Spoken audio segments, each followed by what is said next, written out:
Hello listeners, இன்னைக்கு நம்ம மால்குடி டேஸ்ங்கிற அந்த ஸ்டோரியில த டாக்டர்ஸ் வேர்டுங்கிற கதையைத்தான் நம்ம பார்க்க போறோம். இதுல ரெண்டு முக்கியமான கேரக்டர், டாக்டர் ராமன், அவருடைய ஃப்ரெண்ட் கோபால். டாக்டர் ராமன் மால்குடி டேஸ்ல டாக்டரா பிராக்டிஸ் பண்ணிக்கிட்டு இருக்காரு. அவருக்கு சொந்தமா ஒரு கிளினிக்கும் இருக்கு. ஆனா அந்த ஊர் மக்கள் உடம்பு முடியாதுங்கிறப்ப, அதுவும் அவங்களுடைய இறுதி கட்டத்துல பழைப்பமா சாபமான இருக்கக்கூடிய அந்த நிலைமையில தான் அவரை பார்க்க வருவாங்க. இதுவே பழக்கமா வச்சிருந்தாங்க. அதுக்கு நிறைய காரணங்கள் இருக்கு. முதல் காரணம், அவர் 1943லயே 25 rupees, அவர் 25 ரூபாயை கன்சல்டிங் ஃபீஸா வாங்கினாரு.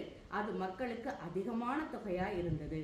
இதை பத்திய கண்டினியூஷன் வர எபிசோட்ல பாருங்க. எங்களோட பேஜை ஃபாலோ பண்ணுங்க.